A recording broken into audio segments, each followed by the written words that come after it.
Hi, and welcome to HCA Talks Health. I'm your host, Zena, and I'm a health journalist and a health coach who specializes in functional nutrition. And I'm also a health and nutrition trainer at the Health Coaches Academy. And our goal with these podcasts is to share with our audience the powerful ways in which people can take control of their health and transform the quality of their lives. And today I have the privilege to talk to the legendary Patrick Holford, and he absolutely needs no introduction, but I do find his resume very impressive, so I am going to mention just one or two things. So Patrick is the founder of the Institute of Optimum Nutrition, and he's also the author of, I think, 46 books, or where you're at, Patrick, is it 46? Yeah, it's 46 is correct. Okay, good. And his very first book, The Optimum Nutrition Bible, sold over 2 million copies, and your books have been translated into 30 languages. And what I absolutely love about your books, and I've read so many of them, is that you have the ability to really make complex nutrition science simple to understand. And there's always these actionable steps in terms of how you can implement it and how you can make it part of your life. So thank you for being here, Patrick. It really is a privilege that you're joining us today. My pleasure. So the reason for today's interview is to talk more about the fascinating topic of Alzheimer's.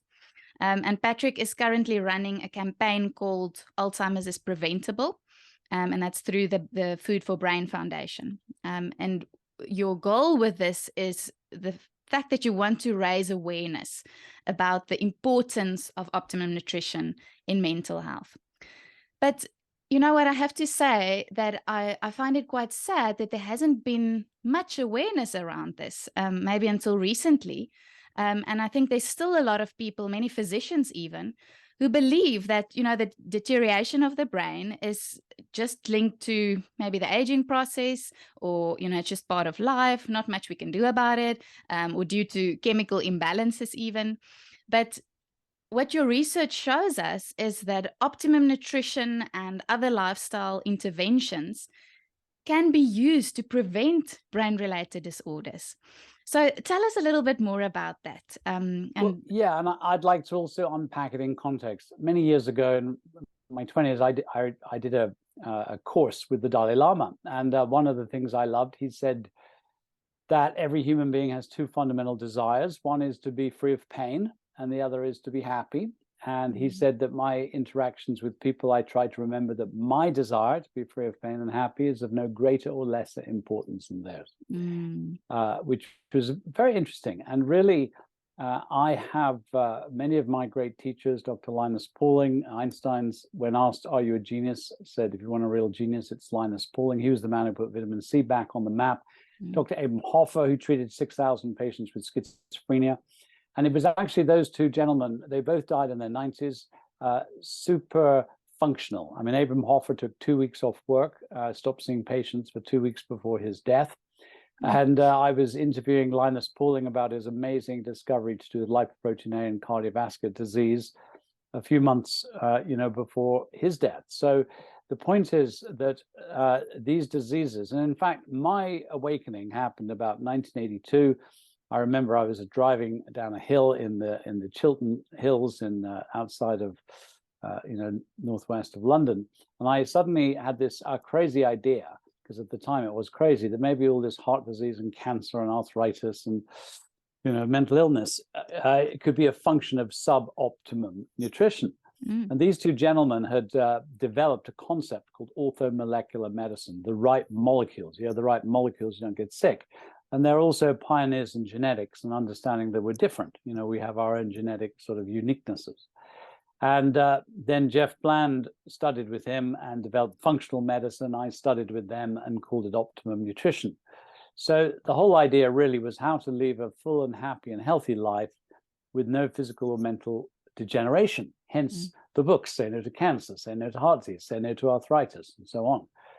But what's really fascinating about Alzheimer's, and in fact, most people don't even think about it at all. I mean, you say it's a fascinating topic, but to be honest, for most people, they would consider it a boring topic, and yet what we find, and we know that the risk for developing Alzheimer's is measurable So it starts young, and in adolescence that we can pick up cognitive dysfunction, for example, in adolescents who eat too much sugar. So it's kind of a long time coming. And what's become very clear is it's just another of what we would call metabolic diseases. And by the way, the big breakthrough, I recently wrote my book, Say No to Arthritis, because it's now clear it's not a wear and tear disease. It's actually a metabolic disease. So it has a lot of the same drivers that we see for diabetes and weight gain and heart disease, and the main cancers like breast and prostate and so on. No different. And, many people don't necessarily understand what it is. When you start to lose your memory significantly and the doctor sends you to a memory clinic and they do what's called a cognitive function test, if you don't score well, they diagnose you with what they call mild cognitive impairment, or you could call it pre-dementia. And if you do even worse, you get diagnosed with dementia. So a loss of cognitive function. And, short-term memory goes, your ability to sort of do executive functions, to sort of, work things out and put them together and so on, starts to deteriorate.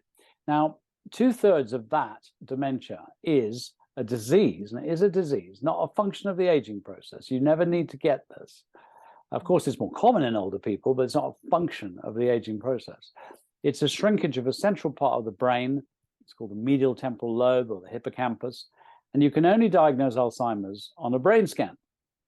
So then we end up with 2/3 of dementia is Alzheimer's, and maybe a quarter is what they call vascular dementia, cerebrovascular dementia. So poor supply, blocked arteries, poor supply of nutrients to the brain. And both have exactly the same risk factors and exactly the same means to prevent. And if I'll give you an example just to sort of cut to the very recent news chase, so you understand we're not just talking fluffy prevention here. Last week or the week before, the newspapers were full of this new drug, lecanemab. It's actually a sort of antibody injection. So antibodies that are designed to go towards these blockages called amyloid plaque. And, front page head news, finally we have something that does something. And I was reading in The Guardian, they say, well, of course, we can't expect any drugs or any treatment to actually stop the disease process, which is to do with brain shrinkage. And sure enough, this class of drugs don't stop brain shrinkage. Well, it's not quite true. One of them showed a 2% reduction in brain shrinkage. Now, I work with a wonderful team at Oxford University, headed by Professor David Smith, who was the professor of pharmacology and the vice dean of the medical school. And he's achieved 73% less brain shrinkage. Oh, okay? Fascinating. Yeah. Right? 73% less brain shrinkage. Giving B vitamins to people who also have sufficient omega-3, and we can kind of unpack that. Also, the actual effect, you measure what's called a clinical dementia rating. It's an 18-point scale. And this new drug was the first drug to cross the line and get statistical significance with a 0.45 point drop. So imagine an 18-point questionnaire and you're scoring less than half a point difference. Now, that would have no clinical effect at all. In other words, the person wouldn't notice, the carer wouldn't notice, it wouldn't do anything, but the study was large enough to claim statistical significance. Now, the omega-3 and B vitamins are already, 3 times more effective on exactly the same measure. And to put it into context, in the study that, we can talk a little bit about, the participants, 30% had a 0 clinical dementia rating at the end of the study. So in other words, almost a third of people doing the B vitamins and omega-3 would no longer be diagnosed with dementia. Oh, wow. So even though we call it prevention, you can see straight away that actually, it's treatment. It's treatment as well as prevention. Absolutely.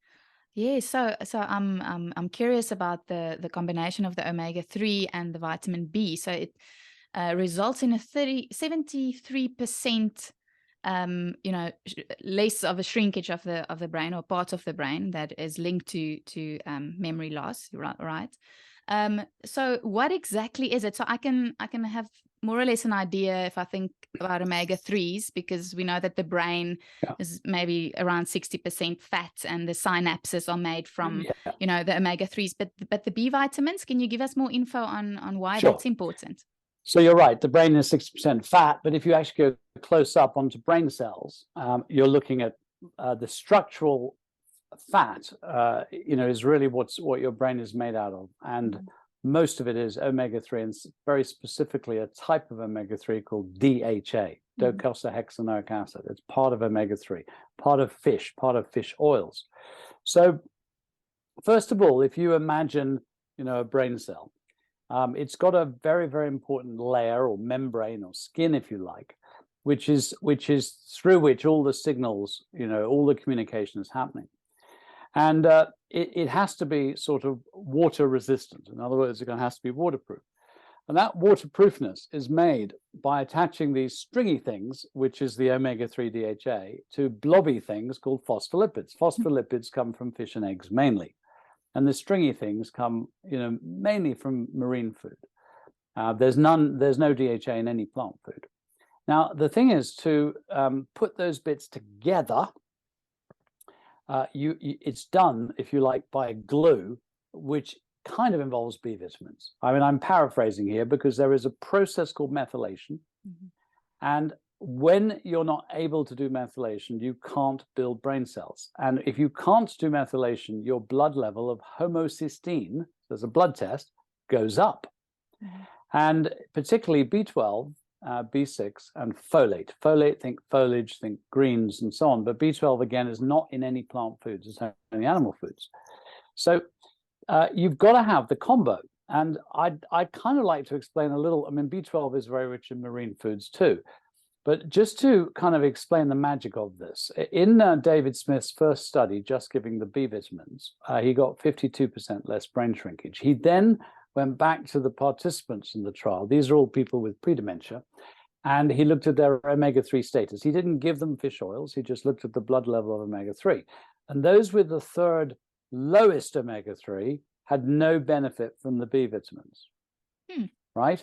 And those with the third highest omega-3 had 73% less brain shrinkage and much better effect. So if you imagine you've got to have B vitamins and omegas to build your brain, you could have all the omegas in the world, but if you don't have enough B vitamins, they won't work. You could have all the B vitamins in the world. If you don't have enough omegas, they wouldn't work.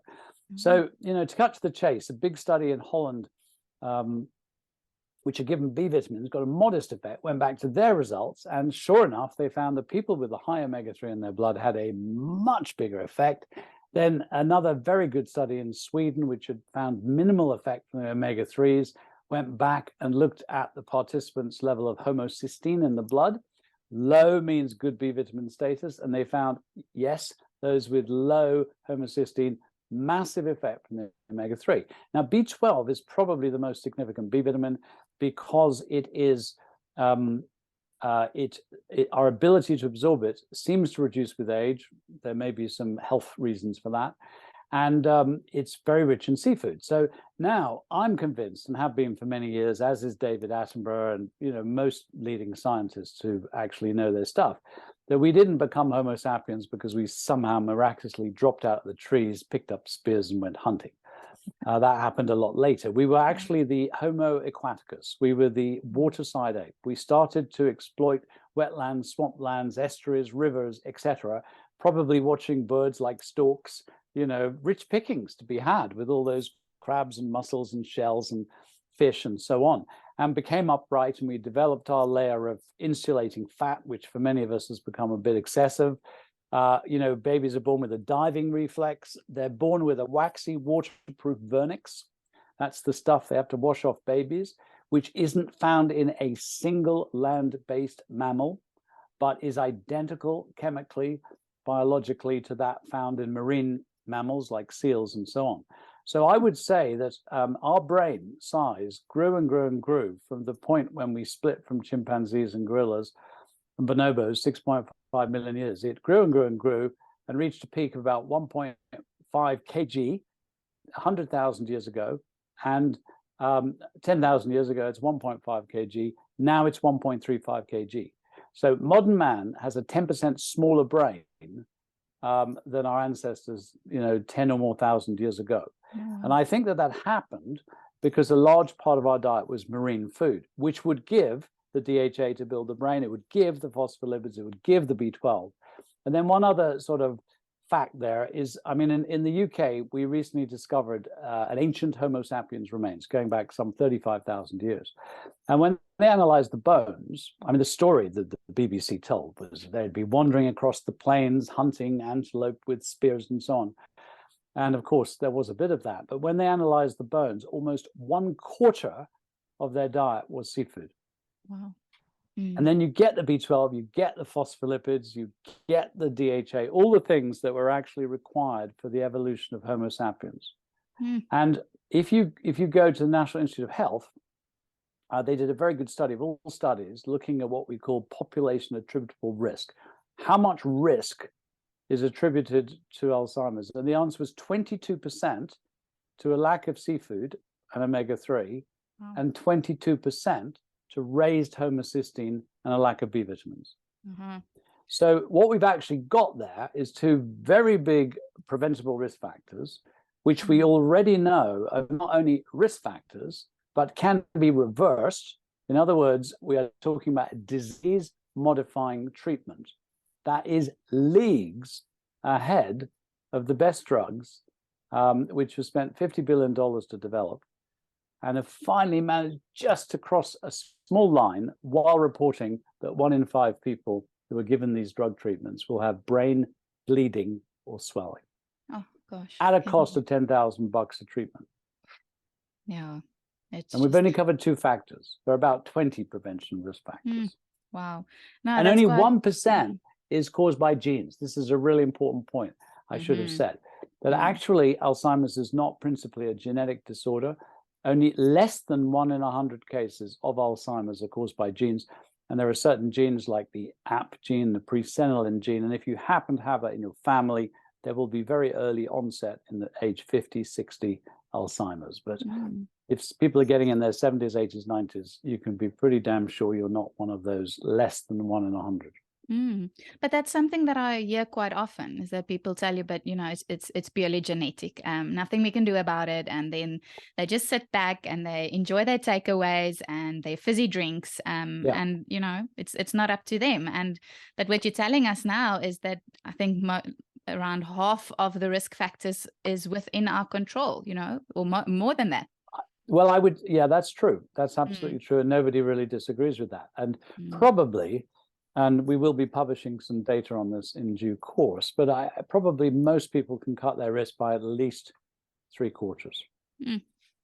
But what's fascinating about Alzheimer's, unlike, type 2 diabetes, I mean, I was hung, drawn, and quartered so many times in my life. When I said type 2 diabetes is a reversible disease, I was hung, drawn, and quartered, but now people are really accepting that is the case, and it's got a lot to do with sugar and carbs. But unfortunately, Alzheimer's is holes in the brain, and we do not have any way of reversing that. So somehow, I mean, it's very hard to sell a prevention message because people don't usually bother to do anything until they're in pain, as the Dalai Lama said. But somehow we have to wake up people to the idea that it's not a genetic disease. It won't be solved by drugs. And there's a very obvious reason I can tell you for that. So it really is down to you. And we do know what you need to do it. And at our charity, foodforthebrain.org, we've been working for the last 15 years to make it doable. In just the way you said, my books tell you what to do. We've been developing something that I'd like to unpack with you because I think people will be really interested. Yes, no, absolutely.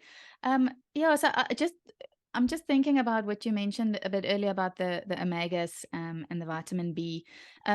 So I'm curious about why it is that we are so deficient. So I think you answered the question with regards to we not eating as much seafood as we used to, I guess. Definitely, yeah. Yeah, and with regards to the B vitamins, so is it just the quality of the foods that we're having? Is it modern lifestyle? No, I think with the omegas, you see, it's a bit like, I mean, the point is that we're actually now living a lifestyle that is really out of kilter with our evolutionary design. I mean, many people ask, why do I need to supplement? And they give various reasons. The soil is poor and people eat the wrong foods and so on. But the single biggest reason why people need to supplement is because we don't eat enough. We are eating less than half of what our ancestors ate because we're expending far less calories. We don't need to. So our ancestors ate probably 2 or 3 times more food than we did. It was all organic. It was all whole. There were no fridges. There were no cars. You had to, walk everywhere and chop wood and fetch water and so on. So I remember there was a study of mid-Victorian worker diet, and the level of micronutrients, zinc, essential fats, B12, that they were achieving from their diet, which, by the way, had a lot of seafood, eels and mussels and all the rest of it. I mean, all of humanity has evolved next to the water's edge, was so high that the authors concluded the only way we could achieve the same today would be to supplement, right? So what you have to ask is my brain in the 21st century working less hard than the brain of somebody 100 years ago? And the answer is we say, no, it's more hard. I mean, just about every week I've got to learn some new technical skill just to keep my computer working, We're flooded with news, we're flooded with information, we're learning all the time and so on. So our brain's needs haven't changed, but the supply has changed. So what's fascinating is, I supplement every day 2 they're called essential omegas, and they have omega-3, a little bit of omega-6, DHA, EPA, and I achieve 300 to 400 milligram of DHA. And I think I'm doing well, and I eat oily fish as well. Now, when you actually look at the research, and it's very clear, it's unequivocal, the amount of DHA that optimizes brain function, reduces risk of Alzheimer's the most is 1,000 milligram of DHA. Now, that is like 3 fish oil capsules a day. I mean, that's a lot. Now, but it would have been easily achieved by our ancestors. So I think the answer is we're not eating anything like the level of seafood that was available at the times that our brains evolved. So the sort of take-home message is and also it's like, eating fish cuts risk for Alzheimer's, and eating fish 3 times a week cuts it more than 2 times a week, cuts it more than 1 time a week. So, and I'm leaving aside any sort of ecological argument here about running out of fish in the oceans and all the rest of it. But the truth is, we're dumbing down because we don't have enough supply of omega-3. And if on an individual level, you want to eat oily fish at least 3 times a week, plus supplement omega-3 essential fats, no question. On the B vitamins, it's slightly different. I mean, folate, of course, is and we do find a sort of similar thing, because the level of folate that you probably optimizes brain health is 600 or 800 microgram. Now, you've got to be eating at least 7 servings of fruit and veg, to get into that zone, probably more. And once again, our ancestors would have been doing that absolutely no problem. They weren't just eating marine food, it was a mix. But we're not. So yeah, we've got to, really be good on that. And of course, a lot of people are getting into low carb diets have sort of almost demonized fruit, so you're just down to the veg. And, I like to say half a plate, a main course, if half the plate is veg, that's 2 servings. So, lunch, dinner, that's 4, and you need another 3. So folate, is low. And again, I think it's worth both supplementing. Then B12 is a really interesting one because, and we don't exactly know why this is, but if you just look at average people, levels of stomach acid, so stomach secretions, have reduced to about a quarter. I'm in my mid-60s. So if someone's 20 and now I'm in my mid-60s, my level of stomach acid on average would be almost a quarter of that of a younger person. Now, people don't realize stomach acid is vital. It's like it kills bugs, number 1. Number 2, when you eat protein, it tells the muscles, the sphincters, the circular muscles either side of the stomach to shut off, and that makes an acid bath. Number 3, it makes acid, which breaks down your proteins. And number 4, it makes you absorb B12. So if you have a lack of stomach acid, you're just not so able to absorb B12. And the irony is that if you have a lack of stomach acid, you don't kill all the bugs, so you get dysbiosis. So you don't digest all your food. So the bugs in your gut eat some of your food. That makes gas. It's high up, so you've got to belch. You haven't shut the circular muscles fully anyway, so you belch and you get a little bit of acid in your esophagus, so you get heartburn. So you go to the doctor with heartburn, belching, bloating, indigestion. And what they do is they give you a drug like omeprazole, which is called a proton pump inhibitor, PPI antacid, which stops you making any stomach acid. Now, of course, if you don't make any stomach acid, you're not going to get heartburn because you've got no stomach acid. But you're not going to digest your food. You're not going to kill your bugs. So, you know, even though this isn't proven, I mean, Linus Pauling, before he died, he said, Patrick, follow the logic. But, you know, a New Zealander a long time ago did an experiment where he consumed Helicobacter pylori, so a pathogenic bacteria, sure enough, got ulcers. So everyone thought stress causes ulcers, and he proved that the bacteria causes ulcers. And now it's treated with antibiotics and whatever. But why would you have a pathogenic bacteria able to live in the stomach? And the answer is probably because your stomach acid level has been falling, and that's leading to dysbiosis. And then one of the knock-on effects is you don't absorb B12. And by the way, by now with your crap diet, you've probably got diabetes, so they're going to give you metformin, which inhibits B12 absorption. And by now your blood pressure is high, so they're going to give you diuretics, which eliminate the B vitamins. So, you know, there are a lot of reasons why a person might end up not absorbing B12. Now, the thing is about B12 is you just don't know. So in one big study in the UK, 2 in 5 people over 60 had insufficient B12 in their bloodstream, not in their diet, but in their bloodstream to prevent brain shrinkage, accelerated brain shrinkage.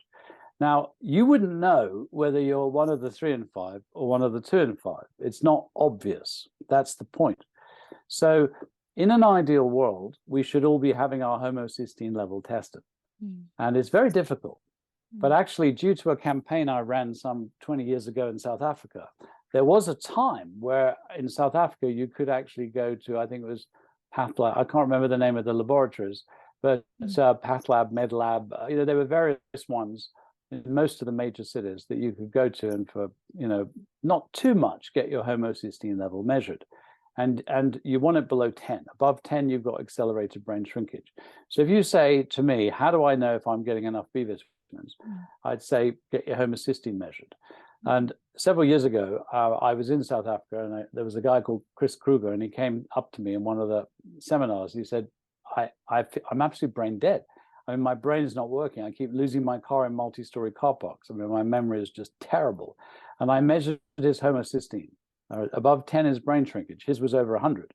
Wow. And I gave him a supplement, you know, and you know, B6, B12, folate. We also use zinc and trimethylglycine, you know, that would lower it, and told him to eat more beans and greens rich in folate and fish and all that sort of stuff. And when I came back 6 months later, his homocysteine level was 9. Wow. And he said that his memory was better than it had ever been in his life. So he recovered function. So if we were really doing prevention, we'd be testing homocysteine as often or as easily as we test cholesterol. Oh, wow. It's so powerful, hey? So it's like you said, it's not just prevention, it's even treatment, and reducing, like, I mean, this guy said that his memory was the best that it's ever been in his life. So it's even improved his memory in some way, right? So I think this is very important to think about, you know, why we should be paying attention to Alzheimer's. We know that it's a big killer. It's a highly feared disease. And I think also when we think about the healthcare costs, right? There's a lot of healthcare costs, and I know there's something like 160 million cases projected globally for 2050, if I've got it correctly, and even potential bankruptcy of the medical system, you know, and there's obviously a lot of concern around that.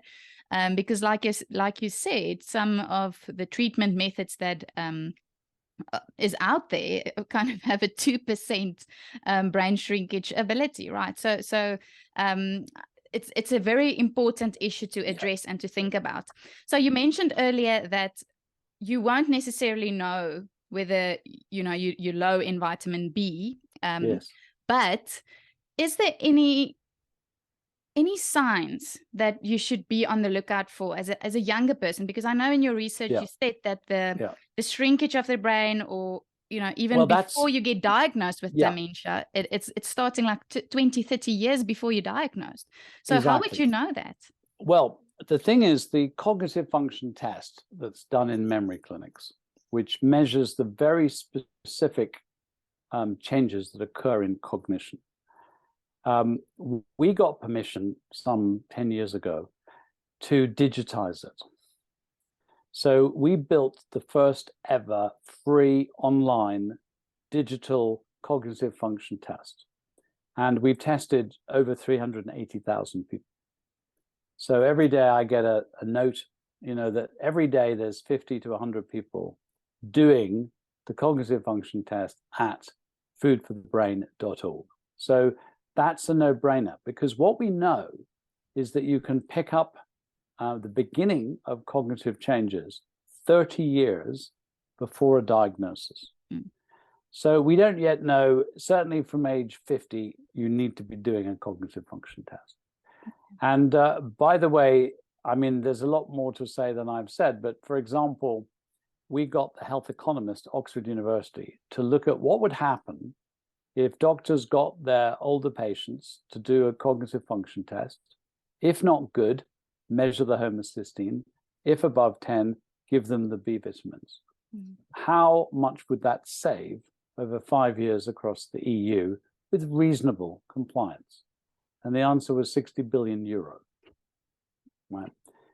It's sure. and this is like 10 cents a day treatment. It's like nothing. Yeah. So what really happens? So the first thing we did was to build the cognitive function test, and I would implore everyone listening to get everyone they know over 40 do the test. And one of the problems, the barriers we want to overcome is we go, I don't want to do it because I don't want to know. That's a big thing. But you do want to know, because the earlier you know, the more you can do about it. And you really can make changes. So that was kind of like step one. And then we started to research that with University College London and the NHS here. And we started to ask questions about people's diet and lifestyle. And it was really qualitative research to find out what the barriers were. So people say, I don't want to do it. I don't want to know. It's in the genes anyway. I can't change anything. So part of our campaign is breaking down those illusory statements. So the next thing we did, and I'm so honored and delighted, is that there's actually about 30 risk factors. And I'll just run sort of quickly. Sugar and carbohydrates, your blood sugar balance is definitely one. B vitamins we've covered, essential fats we've covered, but it's not just essential fats. There are other brain fats like vitamin D and phospholipids. Then there are antioxidants and polyphenols, which are the things in fruit and veg and even in chocolate. There's some nice things in there, and blueberries and so on. And then there's healthy gut. Now, there's not enough evidence in the area of the gut and the microbiome yet, but it's very interesting, and it is evolving. And then there's being active physically. And your muscle mass is actually the best predictor of brain mass, muscle mass. So actually building muscle builds brain in a very interesting way. Then there's being active socially and intellectually. And then there's sleep. So we know that 7 hours is perfect. People who sleep 6 hours or 8 hours have greater risk for dementia. Owls, go to bed later, have greater risk than people who go to bed. The optimum time to go to bed is like 10, and optimum 7 hours. So there's sleep, and then there's stress. And what I'd like to say very quickly, and you'll immediately get this, is that actually, let me give you another risk factor. Cataracts is a risk factor for dementia. Cataracts. Wow, right? Why? So, and hearing losses too. So then the question is, if people have cataract surgery, does it then reduce their risk? So something can be a risk factor, but can you reduce it? And the answer is yes. Cataract surgery reduces risk for dementia. So what's actually going on here is that I remember years ago, there was a lovely man called Fritjof Capra, who wrote a book called The Tao of Physics. And he was one of the first guys talking about systems theory and how if you want to understand a complex adaptive system, you have to look at the whole thing. And he would, I played tennis with him when I was about 15. And yes, I was looking at one of his books on my shelf. But he would say, what's the difference between an animate object like a bicycle and inanimate object and an animate object like you or I? And we would say a bicycle's got bits, and the bits relate. You know, the chain turns the wheel and the handlebars and so on. But we've got bits, and our bits relate, but we've got this life flowing through. Yeah. And like in the brain, you've got this neural network that's got stimulation all the time. So in a sense, what I realized, I mean, no one actually has a unified theory of what's causing cognitive decline. Yeah. Right? Yeah. I mean, there is the theory of amyloid, but it's wrong. 300 failed trials have shown that. But actually, you can fit every single known risk factor into either structure, in other words, the stuff we're made out of. So when we were talking about the brain being made out of omega-3 phospholipids, needing B vitamins, its structure, the function, we're talking about fuel. So brain cells need fuel. So all the talk about sugar and the wrong kinds, and ketone diets, the brain loves ketones. Mm-hmm.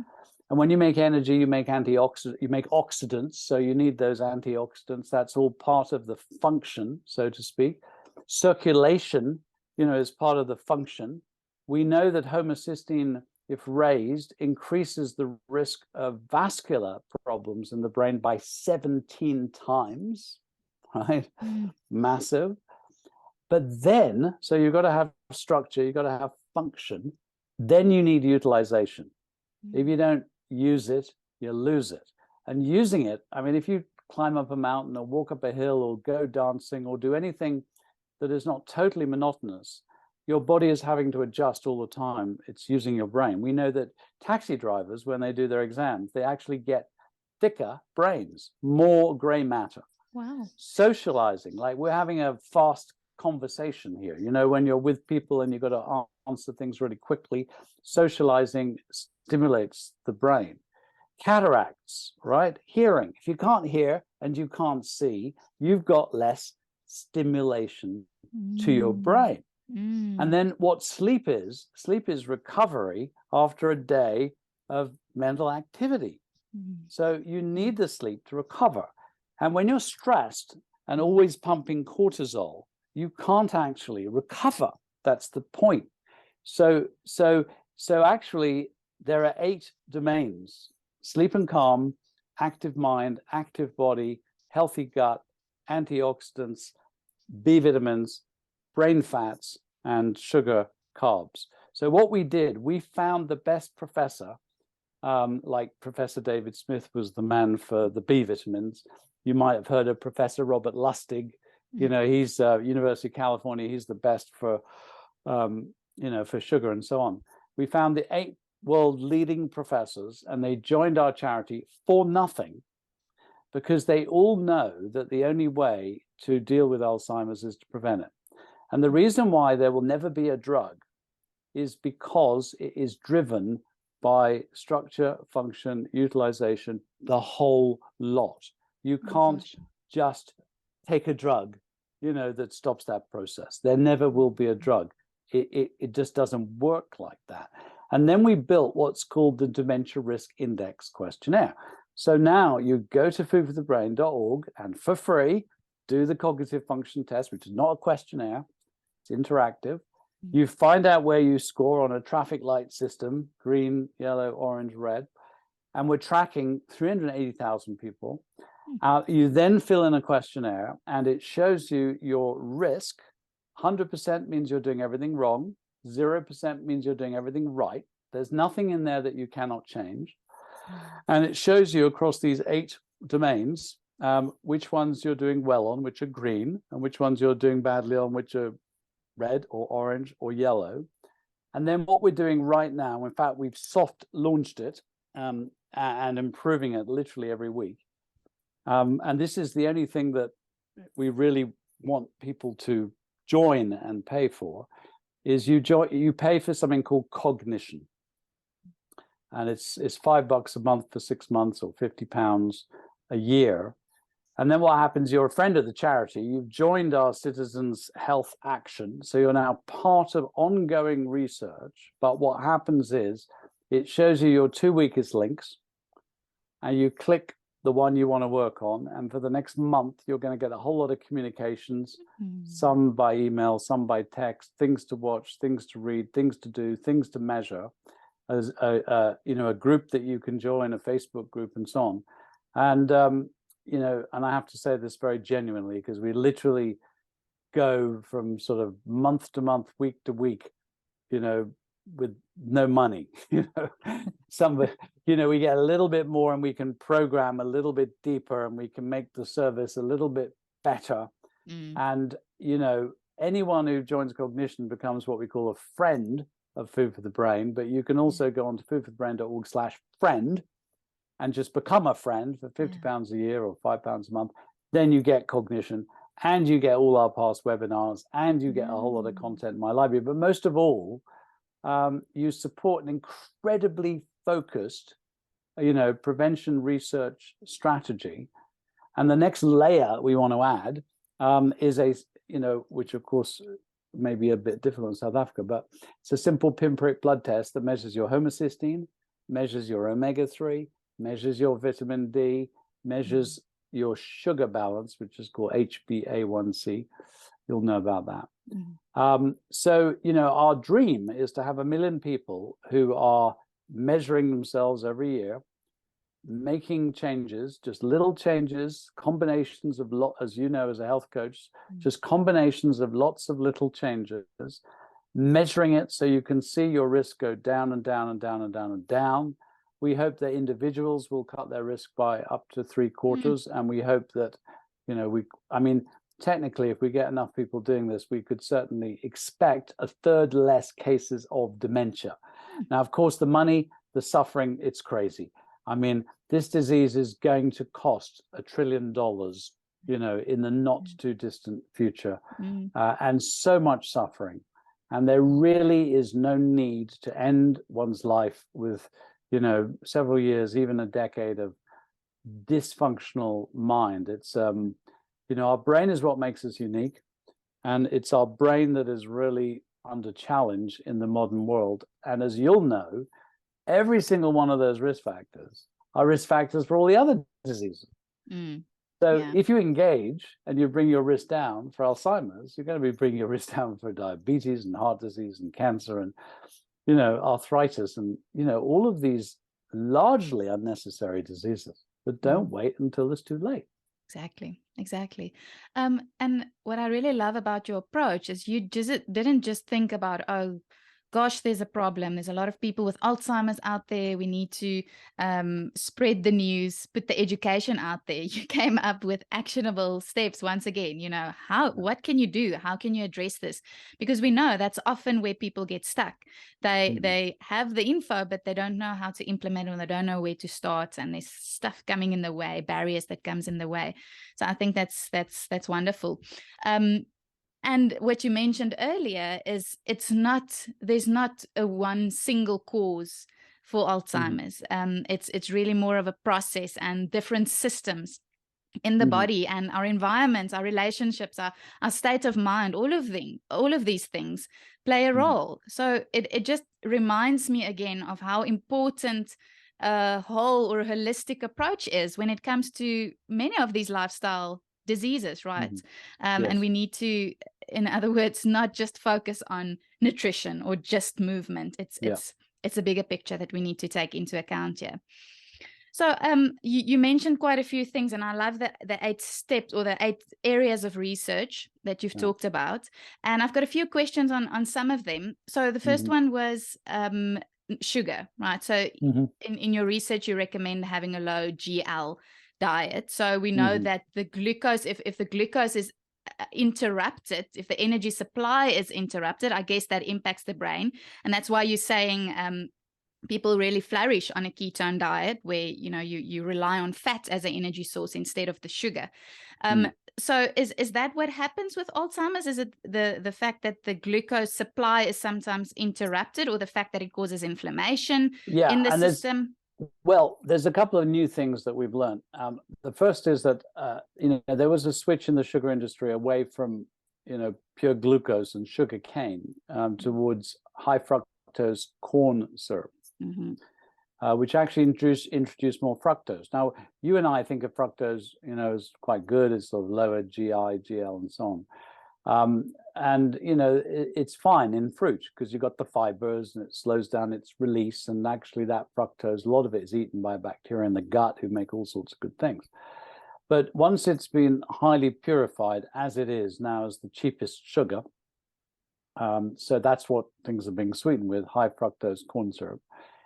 Actually, that is particularly damaging for the brain. So that's the first thing. But that direction towards diabetes, where the receptors for insulin get damaged and reduced, insulin, insensitivity, that actually what you're getting is sort of fuel supply blockage to the brain, because the insulin receptors aren't working. Now, what happens, I think, for a lot of people is that their sugar engines, the mitochondria is what we call them, the energy factories in cells, the sugar engines are getting damaged. So what really amazed me, because I always thought that to switch to running on ketones, which are a fuel made in the liver from fat. So if you fast, your body starts to break down fat, makes ketones. So you can measure them in the blood.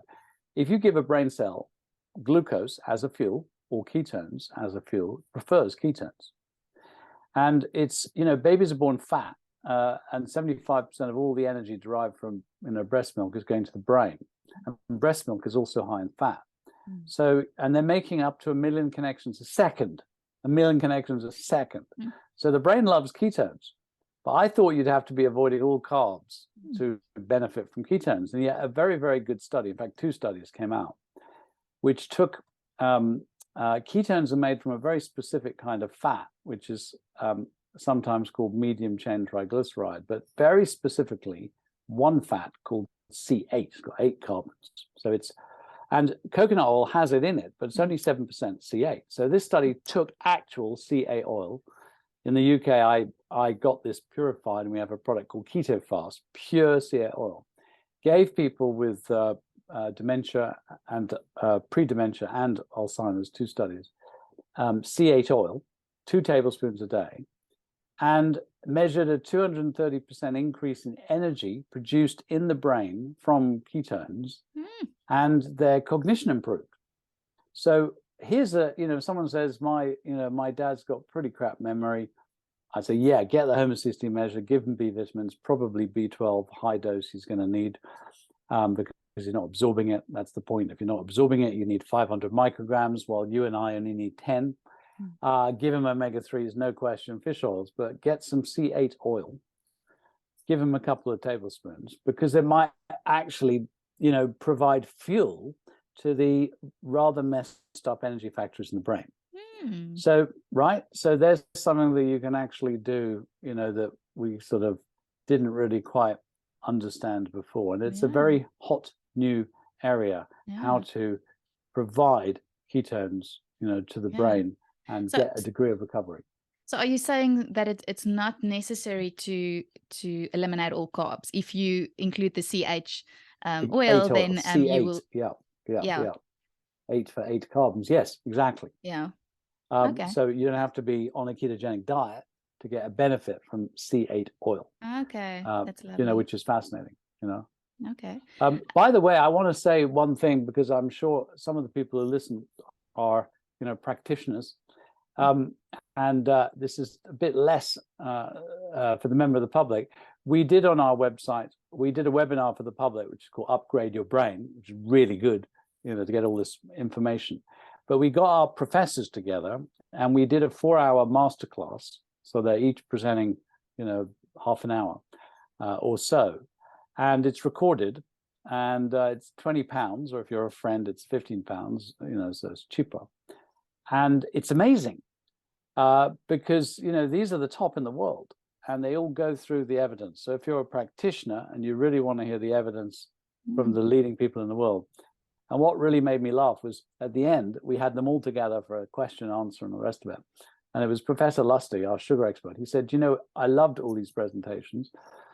And the amazing thing was not a single person mentioned amyloid, which is the target of these drugs. So exactly. when you actually understand what's driving it, what the proven prevention factors are, where the evidence is for disease risk modifying changes, you don't even hear this word amyloid, which is simply a target for drugs to potentially make money, and they failed appallingly. Exactly. And yet that, I mean, one of those big pharma guys came to Professor David Smith and said, you know, if we could patent, you know, your B vitamins, this is a multi-billion-dollar drug. But they can't. But you cannot patent something that nature has made. So the sickness of this is we actually know how to prevent this debilitating disease. Prevention message is being actively blocked because it interferes with the ability to make money. That's the truth. Yeah, you know? and very sad truth. So we have to wake up and not wait and think there'll be a drug, but actually wake up, do the test, see where you're at, find out where your risk factors are, and do what you can, get a health coach, you know, and make a difference.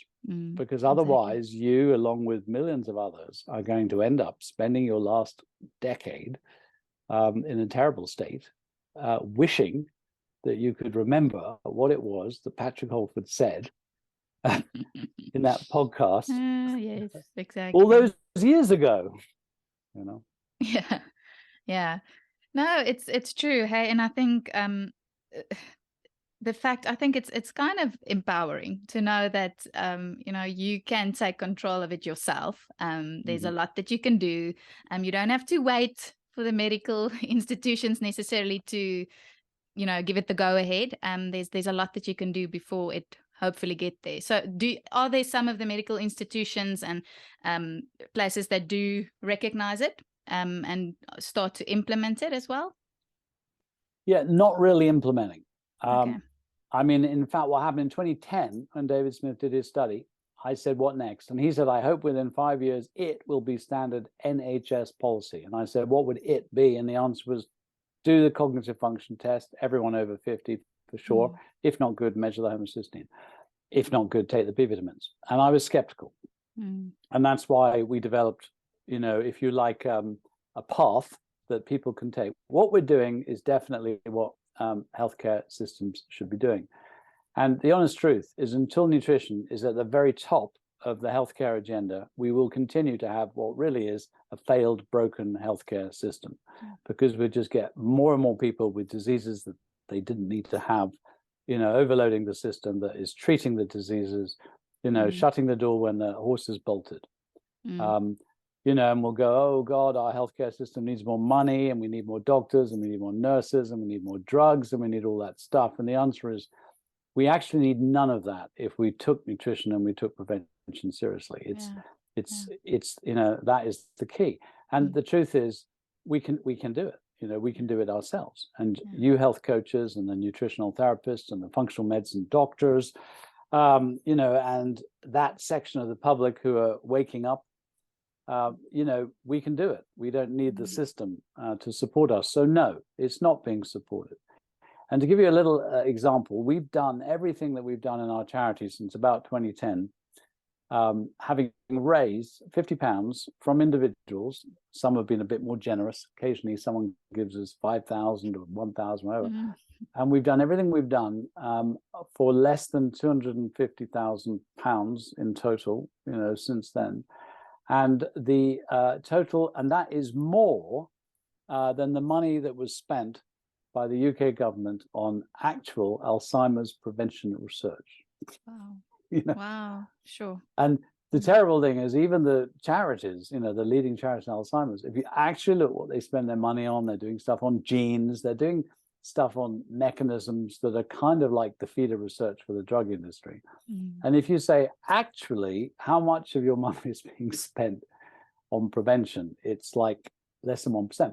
And now I want to leave you one funny thing, because actually of that, you know, 100 grand or whatever that was spent by the UK government on prevention research, most of it was spent on lowering high blood pressure. So the thinking is this: if your blood pressure is high, it's a risk factor.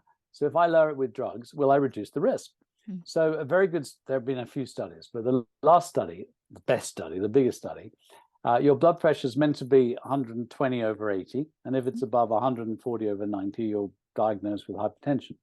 So they gave people high dose blood pressure medication or lower dose to either drive them below 120 over 80 or below 140 over 90. And a big study. And they basically showed that if they treated 1,000 people, there would be one less case of dementia. Okay. Now, this was a sub-trial in a much bigger trial, so they didn't mention side effects. But I went back through the studies and I got to the actual original study, which wasn't on dementia as such, to find out how many of those 1,000, given the high dose, high blood pressure treatment, would have side effects. And the answer was 338 would have an SAE, as it's called, serious adverse effect reaction. What is a serious adverse effect reaction? It's death or prolonged hospitalization. Sure. So maybe one less case of dementia and maybe 338 serious adverse effects, right? No, it's ridiculous. So the thinking is, they're not even thinking that the blood pressure, which is a risk, and the diabetes, which is a risk, and the obesity, which is a risk, and all the other factors are driven by too much sugar, lack of B vitamins, no omegas, lack of exercise, not eating enough fruit and veg, and all the rest of it. Exactly. So the problem is that there isn't even the thinking yet to do prevention properly. Exactly. Let alone the will or the mechanism. It's a very slow process, right? It's a slow process. So honestly, don't wait for someone else to do it for you. You are the only person who can change your health. Join our Citizens Health Action Scientist group at foodforthebrain.org. Do the test. Please become a friend. Get involved. Share it with others. Awesome. And then together we can make the world a better place for those who choose to make a few simple changes. Lovely. Thank you, Patrick. So I want to, as a quick summary, just go through those 8. Is it 8? 1, 2, 3, 4, 5, 6, 7, 8. Elements that you've touched on, just as a quick summary, and then we are going to end off. So firstly, to be cautious and to be conscious of the amount of sugar, your sugar intake, right? And going for your slow release, low GL carbohydrates. So we not necessarily don't have to eliminate all carbs. We can, get those ketones that will support the brain if we take some coconut oil. So that's a really great hack that you told us about today. And I think that's also interesting why I've often heard reference being made to Alzheimer's as being diabetes type 3, right? So the sugar link, very interesting. And then the brain fats, the omega-3s, the B vitamins, it results in 73% less shrinkage in the right combination. So it's not just the one or the other. They need to be in combination to provide you with that benefit. And then the antioxidants are polyphenols, they're nutrients for the brain. So eating, I think, a lot of variety, I guess, hey, and making sure that you're getting enough servings of fruit and vegetable. Yeah, and herbs and spices, and the berries are very good. I know they're not a sort of traditionally grown food, but blueberries are superb. And cacao is fantastic, so nothing wrong with cacao, just without the sugar, or much less sugar. That's another one. Yeah. Awesome. Teas. Tea is good too. Tea is good. A lot of antioxidants in there. Green tea is very good. Yeah. Yeah, and then also taking care of your gut. So I know there's still some research that need to be done on this topic, but we know that there's a connection between the brain and the gut. It's linked via the vagus nerve, and a lot of our neurotransmitters, our serotonin, our dopamine gets produced in the gut. So if the gut is not healthy, it makes sense that it is going to impact the brain. And then having an active body. So having enough muscle, very interesting link there between more muscle and improved cognitive function. I think that's fascinating as well. And an active mind. So being socially, participating socially. And I think something that I read in the research was about learning a new language as well. Very stimulating. So stimulating your brain is very important. And then lastly, relaxation and calm and sleep. And just one last question that I'm very curious about. So you said too little or too much sleep has an impact on the brain. So I can kind of make sense of if you're not getting enough sleep, but where's the link with too much and cognitive impairment? Well, sometimes, these are sort of in a way linked to other diseases when people are just very tired, so they have no energy and they can't, and they just sleep and they sleep and they sleep and they can't wake up. I mean, that also occurs in depression sometimes, Okay. So it could be other factors. It may not. We also, there's a balance between sleep, active lifestyle, physically active leisure activities, and downtime. So we know that more than 4 hours sedentary downtime increases risk. So, if you're watching telly for, a lot, so you kind of got those three things: sleep, active lifestyle, and rest. Okay. And the rest doesn't want to be too long, and the sleep doesn't want to be too long, and the active lifestyle wants to be long. I mean, something that is a bit of a shocker, but it is also true. Too much sunlight increases dementia risk. Too little increases dementia risk. And of course, we go, well, of course, too little, because, vitamin D, the sun stimulates it and so on. And by the way, on the research, the optimal is about 2 hours exposure to sun in the summer and about one hour in the winter, something like that. And, of course, it's a bit different if you live on the equator to, where we are, where we can't make vitamin D for long. So why would too much, like 4, 5, 6 hours outdoors be a problem? And the answer is that, we know about skin cancer, obviously.